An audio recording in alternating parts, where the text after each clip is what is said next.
ఖాళీ జాగా కనబడితే చాలు దిస్ ల్యాండ్ బిలాంగ్స్ టు అని బోర్డులు పడుతూనే ఉంటాయి. అడిగేటోళ్ళు లేకుంటే అమ్మురుకునుడే. మరి దొంగ పట్టాలు పుట్టించి మంది కంటగట్టినే బొచ్చడున్నాయి. ప్రైవేట్ భూములైనా సర్కార్ జాగలైనా కొందరి కన్ను పడ్డదంటే ఖతం చేయాలనే చూస్తుంటారు. భూముల రేట్లు చిన్నగున్నాయా? మరి దినమింత పెరుగుతుంటే ఆశ కూడా పెరగబట్టే అన్నీ అయిపోయినట్టున్నాయి. దీని మీద పడ్డరిగా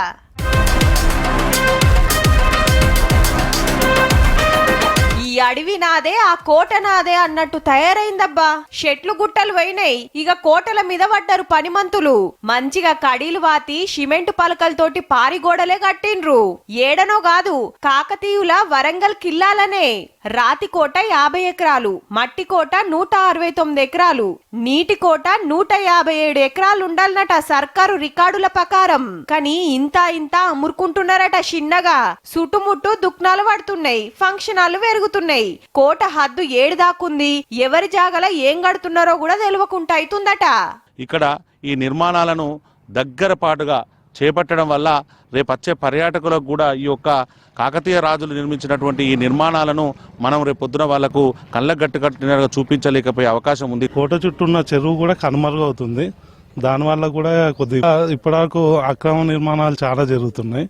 దాన్ని కూడా చూసి సర్వే చేయించి వాటిని భూములను కాపాడాల్సిందే కోరుతున్నాం.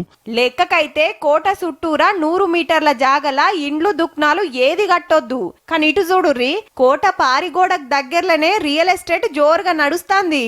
వెనకటి సంది కొందరు భూములు సాగు చేసుకుంటా ఆడనే ఇండ్లు కట్టుకున్నారట పొట్ట తిప్పల కోసం. ఆళ్ళని చూసి ఇంకింత మంది తయారైనరు. కబ్జాలు పెట్టుడు, దందాలు చాలు చేసుడు నడుస్తుందట. రిపోర్ట్ తెప్పించుకొని ఎవరైతే అటువంటి కార్యక్రమాలు చేస్తున్నారో వాళ్ళ మీద కేసులు ఫైల్ చేయడం జరుగుతుంది. ఎవరు అటువంటిది చేసినా కూడా దయచేసి మానేయాలి. వెనక మరలా ఆఫీసర్ల లాపర్వ లేకుంటే గింతగనం ఎందుకైతది? ఓ పారి గట్టిగా ఎంక్వైరీ చేపియుర్రి మేడం.